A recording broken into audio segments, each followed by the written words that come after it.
When we are working towards what clients expect or what they want from us, the foundation of your client relationship is essential. Are you equipped to understand the specific nuances of my problem? Trust is very much breached when expectations are not met. Are we aligned philosophically, and do you care about me more than you care about my business? In our last conversation, we talked a lot about the different emotional drainers or energy drainers, if you will. Things like, we talked about expectations, tolerations, boundaries, guilt. And we talked about the different impact of those and how they affect our relationship with our clients and those people in our lives. And what I wanted to invite for our next conversation is how these things come into our client relationships and our relationships with those in our communities, our professional communities especially, in terms of what do they need to know from us. And when you're wanting to sell your services and when you are wanting to create an environment where your services are attractive and compelling and people want to engage you and work with you, and also that you feel valued and appreciated and that your relationship has strength. So today's quote is by Joseph Michelli. And Joseph Michelli is a fantastic author. He's written a number of books, but basically he studies culture. And in his book, The Airbnb Way, it's really all about the client experience and what the Airbnb culture has done. So he studied them. And one of the things that he quoted in his book is he says, basic service drives customer satisfaction. Basic service plus emotional engagement drives loyalty and referrals. Now, this is really interesting because most of the time, when we are responding to what clients want, we think we are creating loyalty and referrals. We think we are generating a referral-based environment, right? Or a referral-generating environment, but we're not. When we are working towards what clients expect or what they want from us, we are not necessarily creating emotional engagement. We are not necessarily creating an environment where they feel seen, heard, valued, respected. And that's a tricky line. So what I wanted to offer today is a conversation around how do we do that? How do we create emotional connection and at the same time hold true to our own value system and be aligned with our own expectations and standards for ourselves? How do we not cross boundaries? How do we not enter into tolerating things that are energy draining? And how do we not feel guilt when we're not doing something that we feel a client might want? And so when we're engaging with a client, I want to call it this idea, what we're setting up for success, where there's a strong foundation. The foundation of your client relationship is essential. When we set up the foundation for a client experience, we are actually addressing the things that we need to know so that we are not in positions where we feel we are compromising around expectations, tolerations, boundaries, and guilt. And we also feel like the client is getting what they need. We know that they are getting the answers that they need. Now, there are 4 questions that typically any prospect and existing client are going to be asking of themselves about you as their provider, as their advisor. They're going to be asking questions. And sometimes those questions are subconscious and they're just a feeling and they're kind of floating around in the back of their mind. And sometimes they're overt and right at the surface. And maybe they're not asking them. Maybe they're quiet and they're waiting to hear your answers, or maybe they will ask, or maybe they just will sit back and see how it goes. But regardless, there are 4 things that your prospects and clients are thinking about almost all the time in their relationship with you, so that they're able to have not just a successful engagement in terms of getting their problem solved, but also a successful engagement in terms of how they feel, and that creating that emotional connection or that emotional engagement that Joseph Michelli is referring to. So what those 4 questions are, they would be, the first one is around competency. Competency is asking the question, are you equipped and do you understand the nuances of my specific problem so that you can solve it, right? Do you understand and are you equipped to solve this, to understand the specific nuances of my problem? So notice here that competency is not only referring to your letters after your name, your years of experience, the type of clients that you work with, the kind of problems you've solved. Competency is much more than that. It's a greater nuance. There's more to it than that. Competency also refers to your ability to distinguish and nuance what exactly is at the heart of the problem. And do I understand it at a level that I can get to the root of it and really solve it so that I genuinely understand? I'm not staying at the surface level. Competency. That's the first question.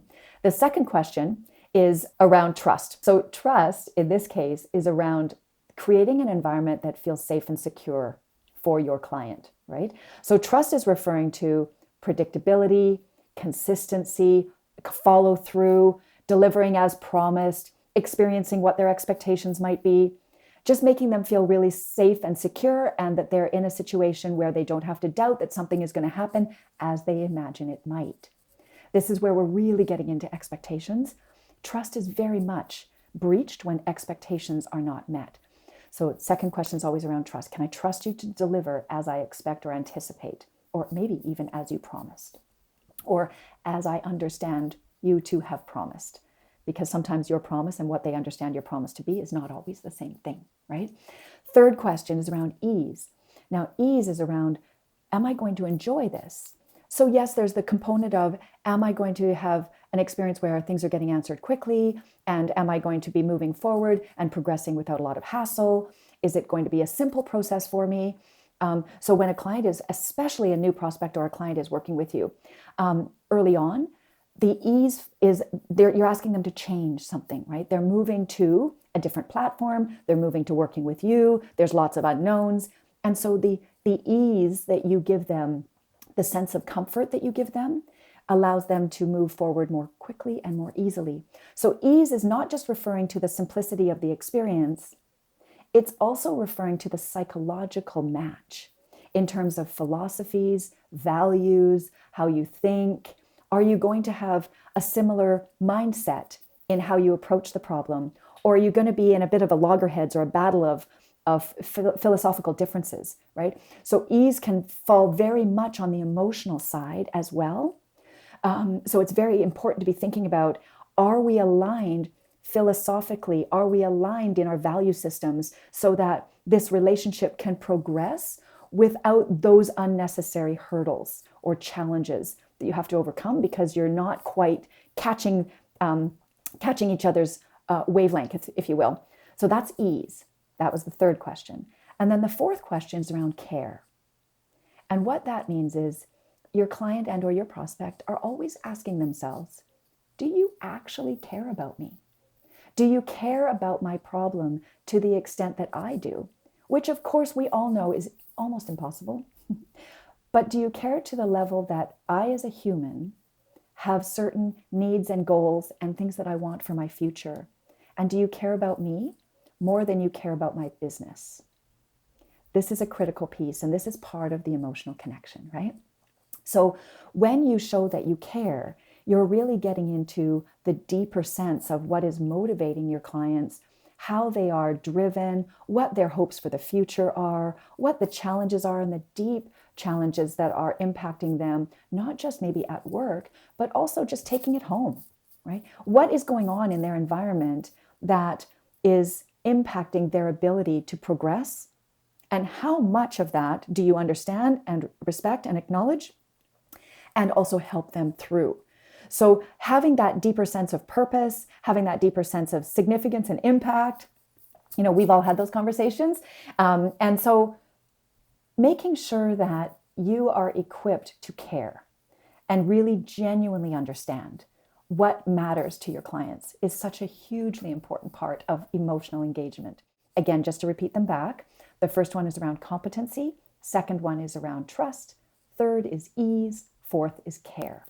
So I'm going to leave this with you. Can you think of a time, a real life example where you have experienced or even witnessed a situation where there has been a strong emotional connection in an advisory type capacity?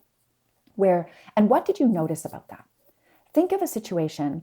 It can be, something that happened even in your home, in your personal life. It can happen in your professional life. It may have happened many years ago. It may have happened yesterday. But be thinking about what happened in that experience, and also, what do you notice that's going on there that's creating that strong emotional connection? What might you learn by reflecting on that situation? Maybe you've experienced it yourself, or maybe you've witnessed it elsewhere. But try to think of real life examples where you have experienced this emotional connection that we seek with our clients, and what can you do to help them tell a more accurate story to themselves in their relationship with you and the work that you're doing together. So I want to invite you to go through those, and bye for now. We'll see you then.